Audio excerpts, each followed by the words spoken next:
Hi, I'm Jillian Shea Spaeder, and this is Rex, full name Cyrax Mills Spaeder. He is co-owned by me and Sophia Mills. And my name's Analesa Fisher, and we play Clara and Sydney in Saved by Charles. Oh yeah, I forgot to say that. I know you're only human, not much you can do about it.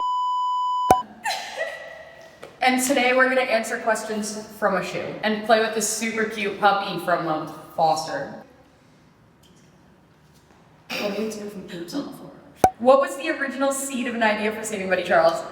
Grace and I were in a movie theater, and during the movie, I really didn't like the movie. And I'm not normally rude, but I was on my phone in the back, and I was like, Grace, we can make an indie movie. Like, we're capable of making an indie movie. And she's like, oh yeah, Jill? And I was like, yeah, yes. And then I kind of was like, wait, I don't know what it is, but it's two girls and a lizard. It's us and a lizard. I was like, you're gonna direct it. And she was like, no, Jillian, I'll believe it when I see it.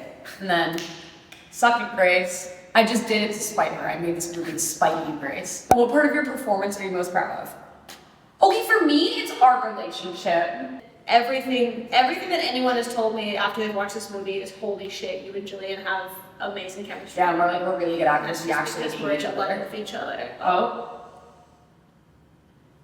Talk about your SBC binder and your acting process. Oh, my binder that I think scared everyone because I showed up with like a million tabs and everything was highlighted and there was like there were words scrawled all over it like I was in prison and I was like writing So seriously on the inside and then like millions of stickers everywhere. Yes. Yeah. No, I when I booked this I was so excited. I booked it like basically over winter break. And so I immediately went and bought a pack of lizard stickers and a binder, and I printed off the script, and I went scene by scene and just worked the entire thing up. And I love that because I'm the kind of person that memorizes things the night before. Like, okay, this is the scene we're doing tomorrow, I'm gonna memorize it the night before. But all the work is done like a month or two before, I think.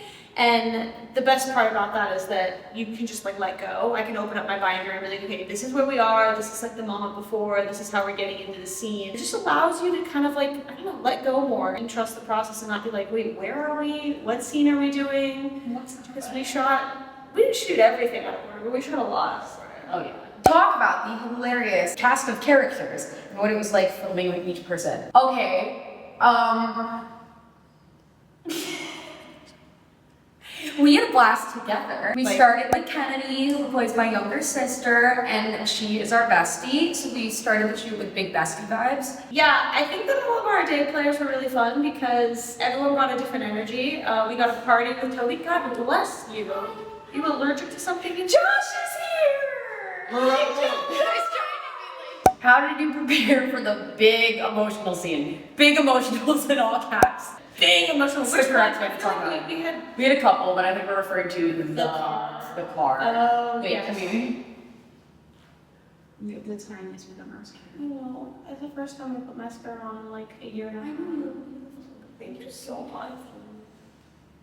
Okay, anyway, we prepared in separately but together, I'd say. Two people that we had on set that we kept between every take, and we were like, come here, let me hug you, let me I kept hugging Grace in between every take.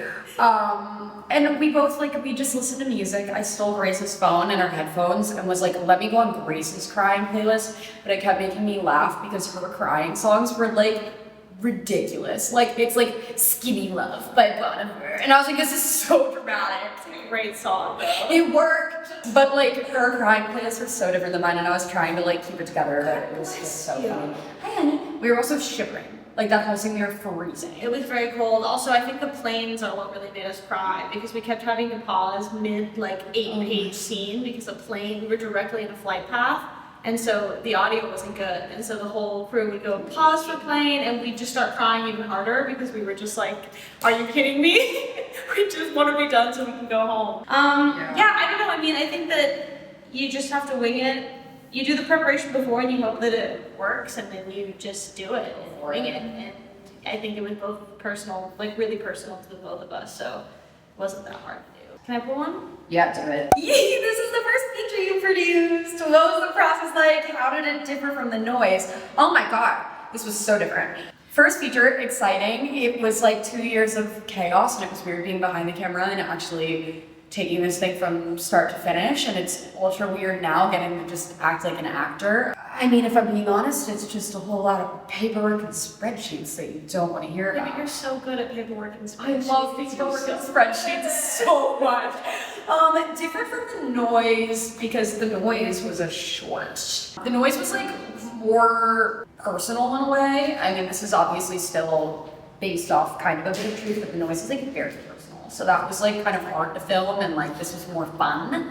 Even though it is a difficult topic, it's one that I've coped with better. Talk about the importance of having non-binary representation in the film. It's fantastic. I think that representation matters and it's important, and I think I just love that the more that we're showing it, the more that people are seeing the different sides of being non-binary, and that much like anything, it is definitely a spectrum of people and identities. So, are you okay? You're talking about something serious, and his shed is falling on the ground, and it's making me laugh. And I'm like, I shed sometimes. It happens, It's a man. pretty personal moment he's having. No, it's just great. I think that, you know, shows like Heartbreak High, and there's especially this stuff that like different streaming services are doing. They're really letting the younger generations like kind of put their own spin on things. And I think when it comes to non-binary representation, we're seeing a lot more. It's not just like, oh, the shaved head androgyny aesthetic that it's always been, and we're seeing that anyone can be non-binary, and it doesn't mean one thing. It doesn't like fit into a box. And I think that's awesome, because I think younger generations can see that and be like, hey, maybe that's how I feel. And if that's not how you feel, that also is fine.